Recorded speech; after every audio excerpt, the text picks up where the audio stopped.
नमस्कार दोस्तों, गार्गी क्लासेस पर आपका स्वागत है। डेट आज की 30 जनवरी 2022। देख लेते हैं इंडियन एक्सप्रेस की इंपॉर्टेंट न्यूज़ जो अभी हम इस वीडियो में डिस्कस करेंगे। फ्रंट पेज पे देखो हम जो न्यूज़ देखने वाले हैं, पहली न्यूज़ तो ये रहेगी कि आईटी मिनिस्ट्री जो है वो प्लान कर रही है एक सिंगल डिजिटल आईडी लेकर के आने की, जिसमें क्या होगा, जो हमारे पास में जो मल्टीपल आईडीज़ हैं उनको उस आईडी के साथ लिंक कर दिया जाएगा और जब कभी भी इन आईडीज़ को एक्सेस करना होगा तो वो सिंगल आईडी से ही सारा काम हो जाएगा। तो उस पॉइंट ऑफ व्यू से इस न्यूज़ पे एक बार नज़र डालेंगे। इसके आगे ये नीचे जो न्यूज़ है इसमें बताया जा रहा है कि केरला में जो सिल्वर लाइन की जो बात की जा रही है, सिल्वर लाइन रेलवे कनेक्शन जो कि केरला के नॉर्दर्न डिस्ट्रिक्ट कासरगाड से लेकर के और थिरुवनंतपुरम तक की ये लाइन डालने की बात की जा रही है। तो इसके अगेंस्ट में प्रोटेस्ट है वो लगातार बढ़ता चला जा रहा है, गांव से गांव, शहर से शहर में। ठीक है, तो इस मुद्दे को देखो हमने पहले डिस्कस किया था एक्सप्लेन पेज पे, जिसका लिंक मैंने डिस्क्रिप्शन बॉक्स में शेयर कर दिया है। ठीक है, ये 23 दिसंबर 2021 का एक्सप्लेन पेज पे ये आर्टिकल था जिसको हमने डिटेल में डिस्कस किया था, तो आप एक बार वो ज़रूर देख लेना, लिंक डिस्क्रिप्शन बॉक्स में शेयर्ड है। तो ऐसे में हमारे पास में फ्रंट पेज पे एक ही न्यूज़ है, इसको हम देखते हैं डिटेल में। मुद्दा है ये कि आईटी मिनिस्ट्री प्लान कर रही है कि एक वन डिजिटल आईडी है वो तैयार कर दी जाए सारी आईडीज़ को एक्सेस करने के लिए। तो इसके लिए देखो अभी एक तरीके से प्लान है वो पब्लिक डोमेन में ओपन किया है, कमेंट्स मांगे जाएंगे अब इस पे, जिससे कि पता पड़े कि क्या कमियां हैं, क्या इम्प्रूवमेंट होने चाहिए। और इस आईडी को क्या बोला जाएगा, फेडरेटेड डिजिटल आइडेंटिटीज़। ठीक है, एक नया मॉडल लाया गया है। ओके, जिसमें हमारे पास में जैसे पैन कार्ड होता है, आधार कार्ड है, ड्राइविंग लाइसेंस है या पासपोर्ट है, इन सब को हम क्या करेंगे, एंटर कर देंगे इस एक सिंगल आईडी प्लेटफॉर्म पे और हमारे नाम से एक आईडी इशू हो जाएगी। फिर जब हमें कहीं पर भी मान लो कि पैन कार्ड एक्सेस करना है, कोई भी फॉर्म भर रहे हैं या कहीं पर भी कोई बैंक अकाउंट खुलवाना है कुछ भी, तो वहाँ पर हमारी आईडी जो है, हमारी जो फेडरेटेड डिजिटल आईडी है, उसको जैसे हम शेयर करेंगे तो पैन कार्ड की इन्फॉर्मेशन उनके पास में आ जाएगी जिस भी इंस्टीट्यूशन के साथ में हम हमारी आईडी शेयर करेंगे। तो इसका मतलब अलग अलग आईडीज़ को कैरी करने की टेंशन खत्म हो गई। तो इसमें क्या होगा, इंटरलिंकिंग हो गई, स्टोरेज हो गया और यूनिक आईडी के बेसिस पे इन डिफरेंट आइडेंटिटीज़ को एक्सेस करना आसान हो पाएगा। ठीक है, तो ये अपने आप में एक इंफॉर्मेशन टेक्नोलॉजी बेस्ड एक फ्रेमवर्क तैयार किया जा रहा है जिसमें सेंटर और स्टेट गवर्नमेंट और पब्लिक और प्राइवेट एंटिटीज़ अपनी बाउंड्रीज से बियॉन्ड जाकर के एक्सेसिबिलिटी इंश्योर कर पाएंगी। ठीक है, तो इसकी पूरी अब डिटेल देखते हैं आगे। तो ये जो प्रपोजल है ये जल्दी ही पब्लिक डोमेन में आ जाएगा। इसके बाद में मिनिस्ट्री है वो कमेंट मांगेगी 27 फरवरी तक। ठीक है, तो ये जो फेडरेटेड डिजिटल आइडेंटिटी है इसका बेसिक तो आपको समझ में आ गया होगा। इसके आगे देखें, इस सिंगल आइडेंटिटी के बेसिस पे हम डिफरेंट स्टेट और सेंट्रल आइडेंटिटीज़ को सब्ज्यूम करके एक आइडेंटिटी से हमारा काम चल जाएगा। ठीक है, और जो भी हमें थर्ड पार्टी से कोई सर्विस लेनी है, फर्स्ट पार्टी तो देखो हम हो गए, दूसरी पार्टी हो गई यहाँ पर जो आईडी स्टोर करने वाला प्लेटफॉर्म, और थर्ड पार्टी कौन सी होगी, जिससे हमें कोई सर्विस लेनी है। फॉर एग्जांपल बैंक अकाउंट खुलवाना है, कुछ भी खुलवाना है, तो वहाँ पर केवाईसी की जाती है। केवाईसी का मतलब आप जानते हो, नो योर कस्टमर। तो इस केस में ई केवाईसी होने के लिए ये काम आ जाएगी। ठीक है ना, इलेक्ट्रॉनिकली कस्टमर के बारे में जानना। मिनिस्ट्री ने ये जो प्लान अपनी तरफ से मूव किया है, इसका मेन जो अम्ब्रेला कॉन्सेप्ट है that is the India enterprise architecture, IND-EA 2.0। अब जैसे कि नाम से पता पड़ रहा है, आर्किटेक्चर की बात कर रहे हैं। आर्किटेक्चर का मतलब एक ऐसा ब्रॉडर प्लेटफॉर्म जो कि इंफॉर्मेशन टेक्नोलॉजी बेस्ड होगा, जिससे कि सिटीजन्स को कोई भी सर्विसेज लेने में प्रॉब्लम नहीं आए और इंटीग्रेटेड मैनर में, इंटरलिंक्ड मैनर में जो भी इंफॉर्मेशन है वो शेयर इजीली की जा सके ये जो टेक्नोलॉजिकल प्लेटफॉर्म्स होते हैं उन पे।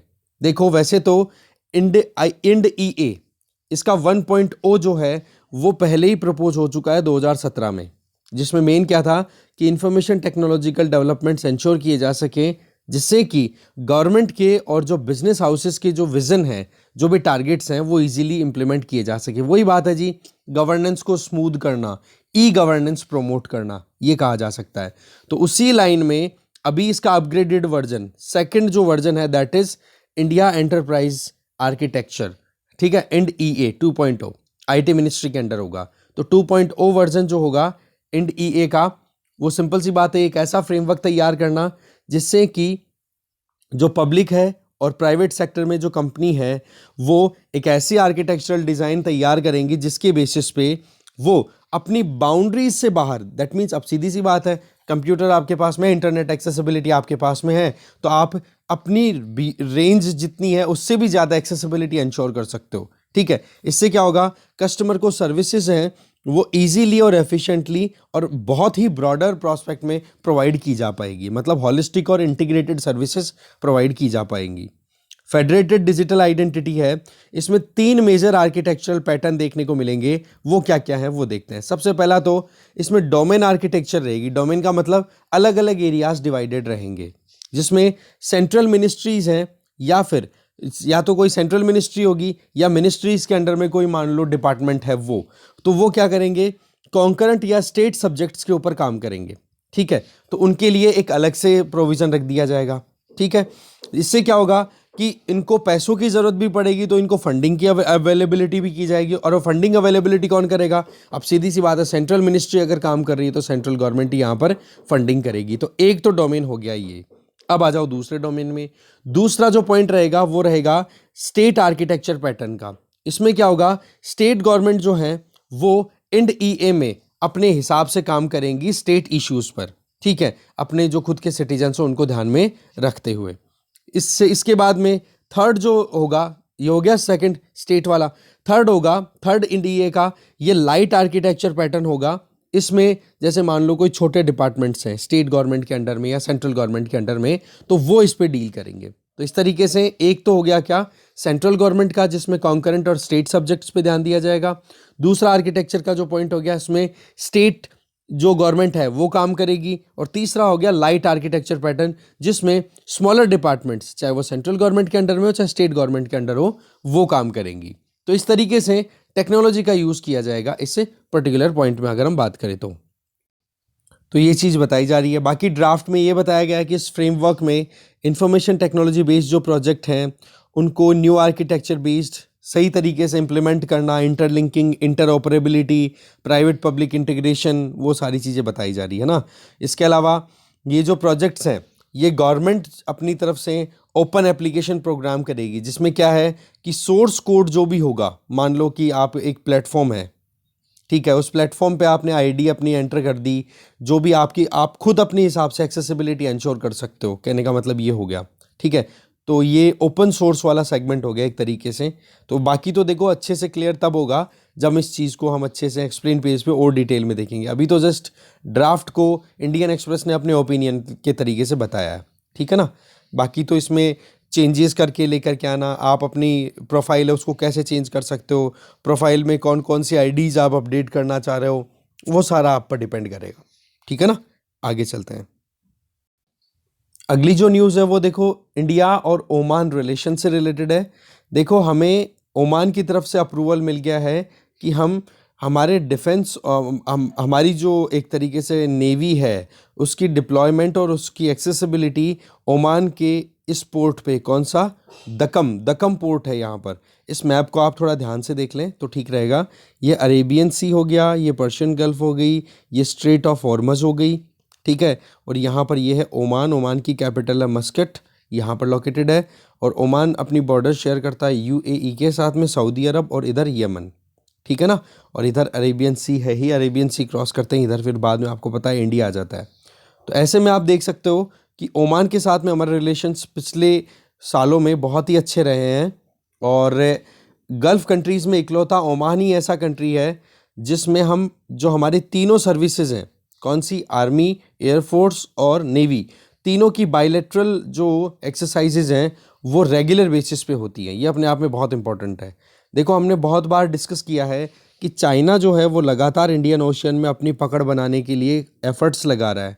उसके चलते चाइना अपने यहाँ पर डेवलपमेंट भी बहुत ज़्यादा कर रहा है और अलग अलग एरियाज़ में, चाहे अब इधर यमन से इधर नीचे की तरफ जाओगे, बाबल मंदेब और ये रेड सी वाला जो एरिया आ गया, यहाँ पर भी जिबूती में चाइना ने अपना खुद का नेवल स्टेशन ओपन कर रखा है। बाकी जो कंट्रीज़ हैं, फॉर एग्जांपल हमारे पड़ोस में ही पाकिस्तान की बात कर लो, श्रीलंका की बात कर लो, म्यांमार की बात कर लो, हर एक कंट्री में अपनी पकड़ बना रहा है। तो ऐसे में मिलिट्री यूसेस या लॉजिस्टिकल सपोर्ट्स के लिए ये जो दक्कम पोर्ट है इसका अप्रूवल देखो ओमान की सरकार के द्वारा दे दिया गया है। ओमान वहाँ पर किंगडम है बेसिकली ये, ठीक है ना। और इसके अलावा ओमान की तरफ से top defence official Mohammed Nasser Al Zaabi, ये देखो इंडिया के विजिट पे अभी हैं जनवरी 30 से लेके 4 फरवरी तक, ठीक है ना। तो ये अपने आप में बहुत ही ज़्यादा स्ट्रॉन्ग टाइज की तरफ सिग्नल करता है, ठीक है। इसके अलावा अगर हम देखें ओमान की कैपिटल के बारे में हमने देख ही लिया है। ओमान और इंडिया की रिलेशनशिप 2018 में जब JMCC that means joint military cooperation committee attend की गई थी, जब हमारे prime minister Narendra Modi ji Oman की विजिट पे गए थे, ठीक है ना, तब से लेकर अभी तक बहुत ज़्यादा स्ट्रेंथन हो चुके हैं रिलेशंस अगर डिफेंस टाइज की बात की जाए। अब ये 10वीं JMCC है, ठीक है, जॉइंट मिलिट्री कोऑपरेशन कमेटी। तो ये ध्यान रखें आप, JMCC इंडिया का किसके साथ में रिलेशन शो करता है, तो आप बता दोगे इंडिया एंड ओमान। दूसरा, अब इस तरीके से जो डिप्लॉयमेंट हो जाएगा, ठीक है, दक्कम वाले पोर्ट पे, तो इससे क्या है कि वहाँ पर जो भी पायरेसी, जो भी लुटेरे हैं, समुद्री लुटेरे, उनको काउंटर करने में इंडिया कैपेबल हो पाएगा। इंडियन नेवी जो है वो अच्छा रोल प्ले कर पाएगी हमारे शिप्स को सेफली वहाँ पे आने जाने के लिए, है ना, अरेबियन सी में कोई लूटे नहीं, क्योंकि सोमालिया के जो लुटेरे हैं, ठीक है, पायरेट्स हैं, वो बहुत ज़्यादा प्रॉब्लम क्रिएट करते हैं, ठीक है। बाकी ओमान की जो नेवी है, ओमान की जो आर्मी है, एयरफोर्स है, इनके साथ में हमारी रेगुलर एंगेजमेंट्स हैं। ये चीज़ मैंने बताई दी आपको पहले ही, ठीक है। यही चीज़ें मेन बताई जा रही है। एक काम कर लीजिए बस आप, India and gulf countries relations के बारे में एक बार आपको पढ़ना है, ठीक है। इंडिया गल्फ कंट्रीज़ रिलेशन बहुत इंपॉर्टेंट है, ये अपने आप में पढ़ ही लेना इसको UPSC पॉइंट ऑफ व्यू से। तो मेंस की भी प्रिपरेशन हो जाएगी आपकी, और प्रीलिम्स में तो मेन जो चीज़ें हैं वो मैपिंग वाली ज़्यादा रहती है, जो कि ऑलरेडी यहाँ पर मैप आ ही गया अपने सामने। आगे चलते हैं। फिर अगली न्यूज़ भी देखो इंटरनेशनल रिलेशन से ही रिलेटेड है। इंडिया इजराइल रिलेशंस की बात की जा रही है। आज की जो डेट है, आज कल की जो डेट थी, आज नहीं कल की डेट जो है वो थी 29 जनवरी। अब देखो 29 जनवरी 1992 1992 को दोनों कंट्रीज़ ने अपनी रिलेशनशिप को एक नया रुख देना शुरू किया था, इंडिया और इजराइल ने। बेशक इजराइल को इंडिया ने रिकॉग्नाइज कर लिया था 17 सितंबर 1950 को, पर एक लंबे समय तक हमने इजराइल के साथ में हमारे डिप्लोमेटिक रिलेशन स्टैब्लिश नहीं किए थे। फिर 1992 के बाद में हमारे रिलेशन इजराइल के साथ में फिर ओपन अप होते हैं। तो बोला 30 साल बीत गए, 30 सालों में बहुत कुछ चेंज हुआ है। आज इंडिया और इजराइल दोनों एक दूसरे के बहुत ही करीबी दोस्त हैं। अब जैसे हमने सेकंड कॉर्ड का एक कॉन्सेप्ट पढ़ा था ना, सेकंड कॉर्ड, एक तो कॉर्ड है जो कि इंडो पैसिफिक रीजन में लोकेटेड है, जिसका आपको नाम पता है कौन कौन से मेंबर्स हैं, US, इंडिया, ऑस्ट्रेलिया, जापान। जबकि सेकंड कॉर्ड की अगर बात करें तो उसमें कौन है, UAE, इजराइल, US और इंडिया, ये 4 कंट्रीज़। तो यहाँ पर अब टाइज आप देखो कितने ज़्यादा स्ट्रेंथन हो रहे हैं इंडिया और इजराइल के। तो चलो इसी बात पर इंडिया इजराइल रिलेशंस को भी आपको अच्छे से पढ़ने हैं, ठीक है, ढंग से, मेंस प्रीलिम्स किसी भी तरीके से, क्योंकि अगर एक बार ये टॉपिक प्रिपेयर हो गए ना तो आपका एकदम बढ़िया काम हो गया ये मान लो। और उन नोट को आप अच्छे से मेंटेन रखना। और मैं तो एक चीज़ कहूँगा कि आप जो नोट मेकिंग करते हो वो एकदम तरीके से करो, ठीक है। टॉपिक वाइज मेकिंग नोट्स, जैसे GS पेपर 2 की बात करो तो पेपर 2 का पार्ट है ये। तो पेपर 2 में इंडिया एंड बायलैटरल रिलेशंस की अगर बात करें तो बायलैटरल रिलेशन लिख करके फिर इंडिया इजराइल लिखो और उसके अंदर फिर नोट मेकिंग करो, और स्पेस छोड़ दो कि कहीं फर्दर अगर कोई आर्टिकल्स आते हैं और उसमें हमें 1-2 पॉइंट एक्स्ट्रा नए मिलते हैं तो वो ऐड करते चले जाओ। अपने आप हेल्दी नोट्स मेकिंग हो जाएगी आपकी। और यही एक तरीका होता है। अगर आप डेट वाइज नोट मेकिंग करोगे तो आपको पता ही नहीं पड़ेगा कब कौन सा कहाँ रिवाइज करें, ढूंढते रह जाओगे कि कहाँ पर कौन सा टॉपिक था। इससे बढ़िया तो क्या है आपका कि सबसे बेस्ट यही है, या फिर एक्सेल शीट है वो मेंटेन करो, सबसे बढ़िया है। एक्सेल शीट में GS पेपर 2 की एक शीट बनाओ और उसमें फिर बाद में अलग अलग कंट्रीज़ के लिए अलग अलग शीट बना लो, ठीक है, एक फाइल हो गई। फिर GS पेपर 3 के लिए अलग से बना लो। तो आपके ऊपर डिपेंड करता है। या फिर आप थोड़ा सा टेक्नो फ्रेंडली नहीं हो, वैसे तो होना चाहिए ज़माना टेक्नो फ्रेंडली होने का है, पर अगर नहीं हो तो आप फिर नोट मेकिंग करो। नोट मेकिंग में टॉपिक वाइज नोट मेकिंग करो, ना कि डेट वाइज। डेट वाइज में प्रॉब्लम होती है, फिर आप उनको कंसोलिडेट ही नहीं कर पाओगे लास्ट में, ठीक है ना। तो टॉपिक वाइज किया करो हमेशा नोट मेकिंग। ठीक है जी। तो ये था मुद्दा। तो इंडिया इजराइल रिलेशंस के बारे में भी पढ़ना है और इंडिया ओमान रिलेशन की पहले हम बात कर चुके हैं, उनके बारे में भी हमें अच्छे से पढ़ना है, डिटेल में पढ़नी है, ठीक है ना, जिससे आपको मेंस और प्रीलिम्स दोनों वाले सेगमेंट है वो क्लियर हो जाए। बहुत सारी वेबसाइट्स अच्छी अच्छी जो कि आपको कंटेंट प्रोवाइड करती हैं, ठीक है ना। आगे चलते हैं। नेक्स्ट आर्टिकल है फ्रॉम सर्विस टू सर्विट्यूड, कि भाई हम सेवा से कैसे गुलाम बन गए सेवा देते देते।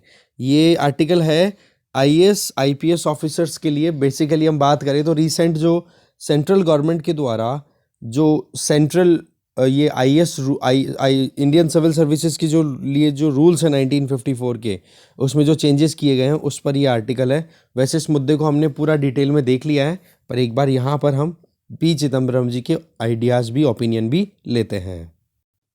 देखो बात ऐसी है, आप भी आईएएस की आईएएस सर्विसेज के लिए प्रिपेयर कर रहे हो, इंडियन एडमिनिस्ट्रेटिव सर्विसेज। 75 साल हो गए हमारे देश को, और आज हमारे देश को अगर किसी ने बना रखा है तो इनका बहुत ही इंपॉर्टेंट रोल है। आ जाओ जी। फिर सोशल स्टेटस की बात करो, पावर की बात करो, इनकम की बात करो, 32 से 35 साल की एक रोजगार जॉब की बात करो, पेंशन की बात करो ज़िंदगी भर, और मेडिकल केयर या मतलब जॉब सेटिस्फैक्शन, हर एक चीज़ में कहीं ना कहीं सुपर चीज़ है ये, और इसी चीज़ के लिए हम कहीं ना कहीं प्रिपेयर करते हैं। जी बिल्कुल ठीक बात है। सेम चीज़ आप आ जाओ आईपीएस ऑफिसर्स के लिए, कि लगभग 2 लाख के लगभग यंग मैन, ठीक है, यंग मैन एंड वुमेन, वो रिटन एग्ज़ाम के लिए प्रोसीड फर्दर होते हैं। प्रीलिम्स तो देखो बहुत देते हैं, बाकी मेंस की बात हो रही है तो मेंस भी एग्ज़ाम देते हैं अच्छे खासे नंबर्स में। उसमें से लगभग 400 कैंडिडेट्स हैं वो आईएएस और आईपीएस सर्विसेज के लिए सेलेक्ट होते हैं फाइनल जब लिस्ट डिक्लेयर होती है। 400 ही, ठीक है, ज़्यादा नहीं होता है, इससे भी कम ही मानो। फिर उसमें एससी एसटी ओबीसी इनको रिजर्वेशन दे दिया गया है, तो लगभग इनका तीनों का मिला करके रिजर्वेशन कितना होता है 49.5% जितनी टोटल सीट्स होती है उनमें तो इतनी सीट्स तो रिजर्व हो गई, ठीक है। तो इन दो सर्विसेज को और ज़्यादा एस्पिरेशनल गोल के तौर पे बना दिया गया है जब से रिजर्वेशन दिया गया है हमारी सोसाइटी के जो डिसएडवांटेज ग्रुप हैं, कम्युनिटी के जो लोग हैं उनको, कि हाँ वो भी अब एस्पायर करते हैं कि, और बहुत से आईएएस आईपीएस और ये एससी एसटी कम्युनिटी और ओबीसी कम्युनिटी से बनते हैं, ठीक है। तो ये चीज़ बता दी। फिर थोड़ी सी हिस्टोरिकल पॉइंट बता रहे हैं कि आईएएस आईपीएस जो वर्ड है या ये जो सर्विसेज हैं, इनसे पहले जो ब्रिटिश रूल चल रहा था उस टाइम पे आईएएस की जगह तो चलती थी आईसीएस, इंडियन सिविल सर्विसेज, और आईपीएस की चलती थी इंडियन पुलिस, आईपी ओनली। तो इनको नाम बदल दिया। फिर बाद में जब इन सर्विसेज को कंटिन्यू किया गया, नाम बदल दिया, नॉमेनक्लेचर चेंज हो गया, बोला गया कि इंडिया की स्टील फ्रेम है ये। अब सवाल ये है, क्या ये स्टील फ्रेमवर्क कंटिन्यू है, उतनी स्ट्रांग है जितनी स्ट्रांग उस टाइम पे हुआ करती थी? तो इसी पर सवाल खड़े कर रहे हैं राइटर कि अभी बहुत ही ज़्यादा कमज़ोर बना दिया गया है इस स्टील फ्रेमवर्क को। अब देखते हैं ऐसा कैसे हुआ वो मुद्दा। सबसे पहली चीज़ तो सबसे मेन जो है वो ये कि जो कानून या जो रूल बनाए हुए हैं इन सर्विसेज के लिए, उनके साथ में ट्वीकिंग करना, उनको जो भी सरकारें आती है वो अपने मनमाने तौर पे बदलती रहती हैं, दोनों सर्विसेज को, आईएएस या आईपीएस दोनों की बात कर लो। तो ऐसे में जब भी एक बार यूपीएससी एग्ज़ाम क्रैक हो जाती है तो उसके बाद में ट्रेनिंग के लिए लवासना जाना होता है। फिर वहाँ पर कैडर अलोकेट कर दिए जाते हैं कि हाँ जी किसकी कहाँ पर अपॉइंटमेंट होने वाली है। कैडर का मतलब हो गया ग्रुप ऑफ स्टेट्स, कि हाँ भाई कौन कौन से स्टेट्स में ये जो सिविल सर्वेंट्स हैं ये अपनी सर्विसेज देंगे। तो ऐसे में सेंट्रल गवर्नमेंट और स्टेट गवर्नमेंट के बीच में पहले से ही टग ऑफ वॉर चल रहा है। सबसे पहला तो ये कैडर रूल्स को लेके, फिर उसके बाद में कैडर रूल्स, कैडर में भी आईएएस के लिए भी कैडर होता है, आईपीएस के लिए भी कैडर होता है। अब इन कैडर्स को डिसाइड करने के लिए वैसे तो रूल आ गया था 1954 में, पर फिर भी इन रूल्स की प्रोविज़न है वो तो बने हुए हैं, कोई प्रॉब्लम नहीं, उनमें इतनी ज़्यादा प्रॉब्लम नहीं है। पढ़ो तो बहुत ही एकदम यूँ लगता है कि प्रिंसिपल्ड मैनर में सैद्धांतिक तौर पर उनको फॉलो किया जाता है, बट प्रैक्टिस में उन रूल्स का वायलेशन होते हुए आप देखोगे। जैसे कि रूल 5 की अगर बात करें, जिसमें क्या है कि अलग अलग मेंबर्स को अलोकेट किया जाता है कि भाई, और एक ट्रांसपेरेंट मैनर में काम करना होता है कि अलोकेशन होती है कैडर की, कि हाँ भाई कौन से ग्रुप, स्टेट ग्रुप में आप अपॉइंटमेंट ले चाहते हो, ठीक है, किस पर्टिकुलर स्टेट में आप सर्विस देना चाहते हो, वो चॉइसेस हो जाती हैं। तो वो ट्रांसपेरेंट मैनर में होती चली आ रही थी, पर सरकारों ने अपनी ज़रूरत के हिसाब से कि भाई किस कैंडिडेट को कहाँ पर पहुँचाना है हमें, उस पर सरकारों का रोल आने लग गया, जबकि होना क्या चाहिए ट्रांसपेरेंट मैनर में रूल के हिसाब से कि भाई चॉइस है कैंडिडेट की, वो कहाँ जाना चाहता है, ठीक है, बाकी रैंकिंग के हिसाब से काउंसलिंग करो और सेटल करो, ठीक है। रूल नंबर 7 है वो ये कहता है कि जो पोस्ट है, जिस भी पर्टिकुलर इंडिविजुअल की हम बात करें, तो उस पोस्ट पर वो कितने मिनिमम कितने समय के लिए काम करेगा, वो चीज़ें भी रूल 7 है वो फिक्स करता है। पर वही चीज़ है, सरकारें आती हैं और सेकंडों में ट्रांसफ़र हो गया। बीजेपी की सरकार है, कांग्रेस की सरकार आई तो कांग्रेस ने ट्रांसफ़र कर दी है, कांग्रेस की सरकार है, बीजेपी की सरकार आई तो सबसे पहले तो अपने ट्रांसफ़र्स पे ही जाएगी। आप भी देखते हो कि हमेशा के इतने 100, 150, 125 IPS IAS ऑफिसर्स का ट्रांसफ़र कर दिया गया है।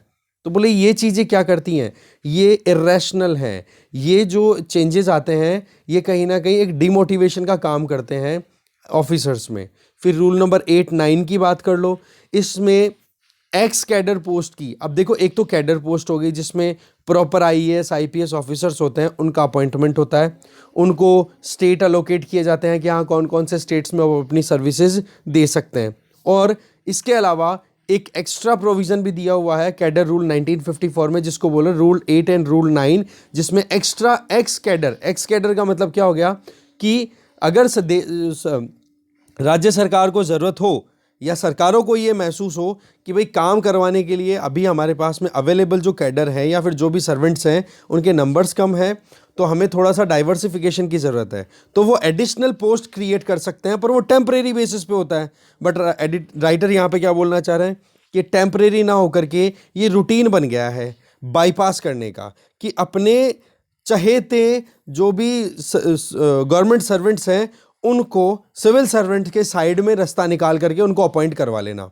तो ये चीज़ बहुत ज़्यादा मुश्किलें पैदा करती है और ये वर्स्ट वायलेशन है इन नॉर्म्स का, कि जहाँ पर टेम्परेरी वर्ड लिखा हुआ है उस टेम्परेरी की बजाय आप रूटीनली कर रहे हो, ठीक है। ये तो एक तरीके का वो हो गया कि आप शंटिंग कर रहे हो अनवांटेड ऑफिसर्स की, मतलब जो ऑफिसर लगातार काम कर रहा है, केवल एक पॉलिटिकल पार्टी के पीछे चक्कर काट रहा है, उस पॉलिटिकल पार्टी की फेवर की वजह से उस ऑफिसर के अंदर काबिलियत ना होने के बावजूद भी अच्छी पोस्ट दे दी जाती है उसको, ठीक है। तो बोले ये एक तरीके की शंटिंग हो गई, दैट मीन्स कि इनएलिजिबल मतलब जो अनक्वालिफाइड इंडिविजुअल है या फिर कह सकते हो कि जो अनकम्पैटिबल इंडिविजुअल है उसको भी आप पोस्ट में डाल करके रखते हो कि हाँ जी हम हमारा बंदा है ये तो काम करेगा ही। तो ये चीज़ें क्या करती हैं, इन रूल्स का वायलेशन, एकदम बिल्कुल क्लियर वायलेशन दिखा रहा है। अब देखो सवाल ये है कि ये वायलेशन तो हो गए, चलो ठीक है, अब मुद्दा जो है वो क्यों हाईलाइट हुआ, वो आपको पता है कि स्टेट गवर्नमेंट्स के अंडर में जो ऑल इंडिया सर्विसेज के जो इंडिविजुअल्स जो काम करते हैं उनको सेंट्रल सर्विसेज के अंडर में, सेंट्रल गवर्नमेंट के अंडर में डेपुटेशन पे जाना होता है। तो वो डेपुटेशन पे क्यों नहीं जा रहे हैं, अब उसका कारण देखते हैं हम। इन कारणों को जानने से पहले तो सबसे बड़ी प्रॉब्लम है ये कि पहले स्टेट गवर्नमेंट के पास में जितने ऑफिशियल्स हुआ करते थे उसके 40% के लगभग जो थे वो सेंट्रल डेपुटेशन पे चल जाया करते थे, वो घटकर के 28 हुए, 20 से अब 12% ही हो गए, ठीक है ना।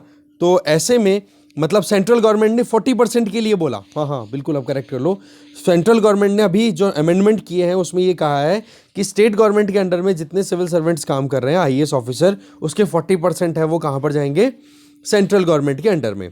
अब बात यह आ जाती है कि ऐसा क्यों प्रोविज़न किया गया, क्योंकि पिछले 7 सालों में जहाँ पर स्टेट गवर्नमेंट के अंडर में जितने IAS ऑफिसर काम कर रहे थे उसका 28% जो थे वो सेंट्रल डेपुटेशन पे जाया करते थे, जो कि घट करके अब केवल 12% रह गए। तो ऐसे में सेंट्रल गवर्नमेंट के पास में शॉर्टेज होने लग गई कि भाई हमारे पास में भी तो सिविल सर्वेंट्स की रिक्वायरमेंट है, वो क्यों नहीं आ रहे। तो यहाँ पर सवाल ये है कि एक तो स्टेट गवर्नमेंट और सेंट्रल गवर्नमेंट के बीच में लड़ाई का कारण है ही ये, ठीक है, कि भाई IAS ऑफिसर्स को लेकर के पहले तो ये था, आप पढ़ते हो, पहले तो ये मुद्दा आता था कि भाई सेंट्रल गवर्नमेंट जो है वो अपनी पावर को एक्सरसाइज करती है ऑल इंडिया सर्विसेज के थ्रू। अब यहाँ पर उल्टा हो रहा है कि सेंट्रल गवर्नमेंट के अंडर में IAS ऑफिसर जाना ही नहीं चाहते हैं। अब इसके पीछे कारण क्या है, देखो पहला कारण कि बोला टॉक्सिक कल्चर है सेंट्रल गवर्नमेंट के अंडर, मतलब काम करने की जो संस्कृति है या काम करने का जो मेथड है बोलो वो बिगड़ चुका है। अब यहाँ पर हम सीधा मोदी गवर्नमेंट नहीं लिखेंगे, ठीक है ना, आप जनरलिस्टिक सोचोगे। दूसरा पॉइंट आ गया कि वर्किंग कंडीशन है, कम से कम उनकी जो वहाँ पर जा रहे हैं वहाँ पर, ठीक है, उनको रहने के लिए अच्छा घर मिले उसमें बहुत लंबा टाइम लगता है। वर्किंग कंडीशन अच्छी नहीं है।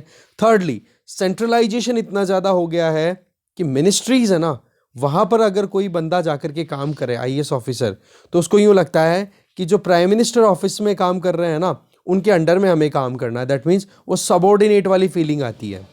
सेक्रेटरीट हैं या सेक्रेटरीज हैं, वो पीएमओ के ऑर्डर्स का वेट करते हैं। इवन जो बजट स्पीच अभी आएगा, बोलो उसके ज़्यादातर पैराग्राफ बोला पीएमओ तैयार करेगा, प्राइम मिनिस्टर ऑफिसर ऑफिस। चौथा पॉइंट यहाँ पे बताया जा रहा है, मतलब ये हो गया ना, ऑटोनॉमी नहीं है कहने का मतलब। चौथा पॉइंट ये आ रहा है कि पोस्टिंग है वो आर्बिट्रेरी है, मतलब सरकार अपने हिसाब से अपने मन में आए ना वैसे पोस्टिंग देती है। ऐसा नहीं कि एक बार पूछा तो जाएगी भाई आप कौन से मिनिस्ट्री में कहाँ कौन से डिपार्टमेंट में काम करना चाहते हो। पांचवा, कि जब कभी भी प्रमोशन की बात हो या फिर एम्पैनलमेंट की कोई भी अपग्रेडेशन की बात हो, कोई भी अच्छे कमीशन में किसी का पार्टिसिपेशन हो, या फिर कोई रेपुटेटेड काम करने की ज़रूरत हो, तो वहाँ पर जल्दी से इंडिविजुअल्स को अपॉर्चुनिटीज़ नहीं मिलती। तो इस केस में उनको लगता है कि यार हम हैं जहाँ पर ही ठीक है। प्राइम मिनिस्टर की तरफ से ये एक कदम होनी चाहिए कि ये जो 4-5 हमने नेगेटिव पॉइंट समझे, इनको करेक्ट किया जाए, तब जा कर के ये सारी प्रॉब्लम ख़त्म होगी। तब जा कर के जो सिविल सर्वेंट है वो मोटिवेटेड फील करेंगे कि हाँ हमें सेंट्रल गवर्नमेंट के अंडर में डेपुटेशन पे जाना चाहिए, जो कि पहले हुआ करता था क्रेज। ठीक है, सेकंड अमेंडमेंट है, उसमें अगर देखें, जिसमें ये कहा गया है कि सेंट्रल गवर्नमेंट है वो अपनी इच्छा पर यूनिलैटरली किसी भी आईएएस ऑफिसर को, किसी भी सिविल सर्वेंट को समन कर सकती है। दैट मीन्स ऑर्डर देकर के बुला सकती है कि आओ और पेशी दो। बोले ये तो इंसिडेंट अभी वेस्ट बंगाल में आपको पता है, जो वहाँ पर चीफ सेक्रेटरी थे वेस्ट बंगाल के, फिर बाद में तो रिटायरमेंट हो गया उनका, तब ये मुद्दा हाईलाइट हुआ था। तो पहला मुद्दा तो क्या है कि स्टेट गवर्नमेंट के अंडर में जो जितने भी आईएएस ऑफिसर काम कर रहे हैं उसका 40% सेंट्रल डेपुटेशन पे जाएंगे। दूसरा जो रूल्स में अमेंडमेंट अभी रिसेंट किया गया है वो ये कि सेंट्रल गवर्नमेंट अगर किसी इंडिविजुअल ऑफिसर को अगर समन करे तो उनको आना होगा एक स्पेसिफिक सिचुएशन के लिए या पर्टिकुलर टाइम पीरियड के अंदर अंदर। बोलिए ये दोनों चीज़ों को करेक्ट करने से पहले वर्किंग कंडीशन को इम्प्रूव करो, ये चीज़ यहाँ पर बताई जा रही है राइटर के द्वारा। ठीक है, फिर इसके बाद में सजेशन और दिए जा रहे हैं कि और क्या ऑल्टरनेटिव्स हो सकते हैं। इसके लिए तो पहली चीज़ रिक्रूटमेंट बहुत ज़्यादा करने की ज़रूरत है। अभी आप देख सकते हो एनुअली रिक्रूटमेंट कितनी कम होती है, जिसकी वजह से ऑफिसर्स की शॉर्टेज रहती है। तो स्टेट गवर्नमेंट के पास में भी जब मशीनरी कम होगी तो वो डेपुटेशन पे नहीं भेज सकते। जब नंबर ऑफ ऑफिसर्स अच्छे होंगे ना, तब स्टेट गवर्नमेंट परेशान नहीं होगी किसी भी सिविल सर्वेंट को सेंट्रल गवर्नमेंट के अंडर में डेपुटेशन पे भेजने से। ठीक है ना। दूसरा ये बता रहे हैं कि ऑफिसर्स हैं, इनको आप जो काम देना चाहते हो, जो काम वो करना चाहते हैं, उन काम के लिए ही उनको अपॉइंट करो। ऐसा नहीं होना चाहिए कि आप अपनी मनमानी जो है वो उन पे थोपो।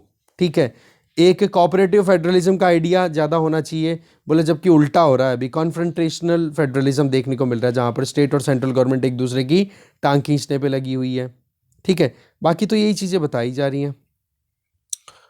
तो मेन जो पॉइंट्स थे वो हमने ऑलरेडी देख लिए हैं, पहले भी इस बारे में डिस्कशन कर चुके हैं। और एक सजेशन और दे रहे हैं कि आप सेंट्रल गवर्नमेंट के लिए एक्सक्लूसिव कैडर तैयार कर लो ना एक, जैसे स्टेट गवर्नमेंट के लिए आप अलॉट करते हो पहले आईएएस आईपीएस ऑफिसर्स को, और फिर उनमें से फिर आप पिक करते हो या उनमें से बुलाते हो सेंट्रल गवर्नमेंट के डेपुटेशन में, सेंट्रल डेपुटेशन पे। तो आप क्यों नहीं सेंट्रल गवर्नमेंट के लिए ही सीधे सर्विसेज को तैयार कर लो। ठीक है, इन अगर आपको ऐसे ही आईएएस ऑफिसर्स की इस तरीके से रिक्वायरमेंट आईएएस आईपीएस ऑफिसर, बोला पहले ये प्रैक्टिस आईपीएस ऑफिसर्स के लिए हुआ करती थी, तो बोला सेम चीज़ आप रिपीट कर सकते हो, क्या प्रॉब्लम है। तो ऐसे सजेशन दिए जा रहे हैं राइटर के द्वारा। आगे चलते हैं। वर्ल्ड पेज पे इतनी कोई इंपॉर्टेंट न्यूज़ है नहीं, रशिया वो यूक्रेन वाला मुद्दा चल रहा है जो हम ऑलरेडी बहुत बार देख चुके हैं। बस एक चीज़ आप देख लेना, अभी कंबोडिया जो है वो आसियान समिट को होस्ट करेगा। ठीक है, तो आप साउथ ईस्ट एशिया का मैप एक तो जो कि टेलीग्राम चैनल पे शेयर किया हुआ है वो देख लो, और अगर आपके पास एटलस है तो ज़रूर देख लो, अच्छे से देखो ना। और दूसरा आसियान के बारे में यूपीएससी पॉइंट ऑफ व्यू से पढ़ लेना।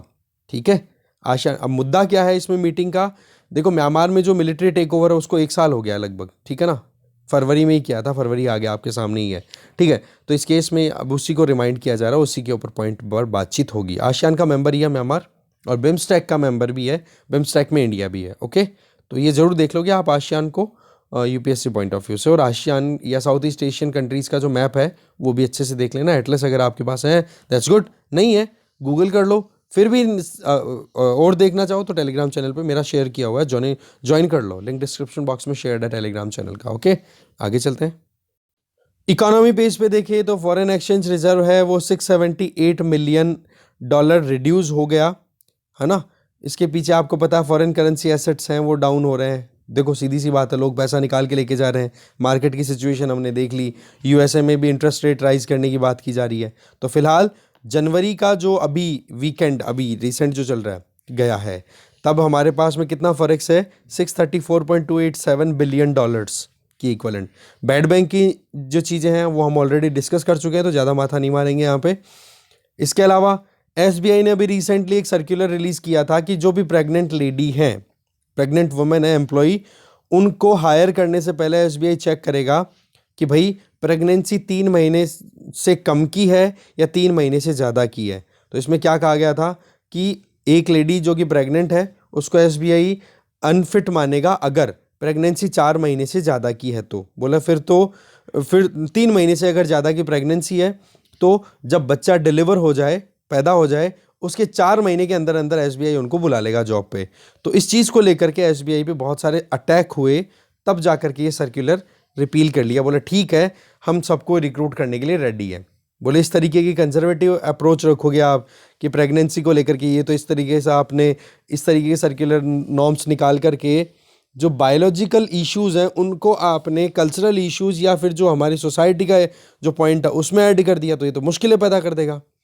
इसके आगे है ऑस्ट्रेलिया, देखो डब्ल्यूटीओ में चाइना ईयू ट्रेड रॉ में ज्वाइन करना चाहता है। मुद्दा क्या है, यूरोपियन यूनियन ने चाइना को काउंटर किया है डब्ल्यूटीओ में कि आप किस तरीके से यूनिलैटरली यूरोपियन यूनियन के एक कंट्री जिसका नाम है लिथुआनिया, लिथुआनिया वो कंट्री है जिसने सबसे पहले सेपरेशन लिया था यूएसएसआर से 1990 में, 1990 में पहला कंट्री था लिथुआनिया जो कि बाहर निकला था यूएसएसआर से, ठीक है ना। तो उस कंट्री का अभी देखें तो ताइवान के साथ में रिलेशंस जो हैं वो एनहेंस करने की कोशिश की लिथुआनिया ने। लिथुआनिया जो कि एक बाल्टिक कंट्री है, बाल्टिक कंट्री में 3 कंट्रीज़ का नाम मेन आता है, एस्टोनिया, लाटविया एंड लिथुआनिया। तो बाल्टिक कंट्रीज़ का जो मैप है वो भी आप अच्छे से एक बार देख लेना, बाल्टिक सी, ठीक है ना। बाल्कन अलग है, बाल्टिक अलग है, थोड़ा ध्यान रखिएगा। ओके, तो बाल्टिक में हम लिथुआनिया की बात कर रहे हैं। तो ताइवान के साथ में रिलेशन अच्छे की करने की बात की, लिथुआनिया ने बोल दिया कि आप हमारे यहाँ पर आओ, एम्बेसी खोलो। पर चाइना को ये बात कहाँ जचेगी, क्योंकि चाइना तो बोलता है कि ताइवान तो हमारा है, हमारी टेरिटरी, इंटीग्रेटेड पार्ट है, आप कैसे कर सकते हो। तो इस केस को लेकर के चाइना ने यूनिलैटरली कुछ एक तरीके से लगाम लगानी शुरू कर दी लिथुआनिया के अगेंस्ट में। तो ऐसे में चाइना और यूरोपियन यूनियन के बीच में टेंशन्स ट्रेड को लेकर के, और डब्ल्यूटीओ में यही बात चल रही है। और इसी चीज़ को ज्वाइन करना चाहता है ऑस्ट्रेलिया कि भाई चाइना जो है वो यूनिलैटरली बहुत ज़्यादा दादागिरी करता है, इसको काउंटर करना चाहिए। ये है मुद्दा, ठीक है। तो डब्ल्यूटीओ के बारे में पढ़ लेना, रिवाइज कर लेना, जो भी आपके पास कंटेंट अवेलेबल हो। तो स्पोर्ट्स स्पेस पे आज कुछ इंपॉर्टेंट नहीं है। स्पोर्ट्स स्पेस पे ऑस्ट्रेलियन ओपन की जब कोई फाइनल रिजल्ट आएगी तब की तब बात करेंगे। बाकी अगर आपको है आइडिया तो आपको पता होगा कि जो भी ग्रैंड स्लैम्स होते हैं, जो बड़े टूर्नामेंट्स होते हैं, ठीक है, टेनिस के, उनमें सबसे पहला टूर्नामेंट तो होता है ऑस्ट्रेलियन ओपन और सबसे लास्ट टूर्नामेंट होता है आपका कौन सा, US open. 4 total grand slams होते हैं। एक तो ऑस्ट्रेलियन ओपन हो गया, फिर आप देखते हो फ्रेंच ओपन, फिर विंबलडन मतलब यूके में, फ्रेंच का मतलब फ्रांस में खेला जाएगा, और फिर यूएसए ओपन, ठीक है। 4 इंपॉर्टेंट ग्रैंड स्लैम्स हैं, ठीक है। ओके, तो इस डिस्कशन में जो भी इंपॉर्टेंट चीज़ें थी वो हमने देख लिया। Thank you very much for watching this video.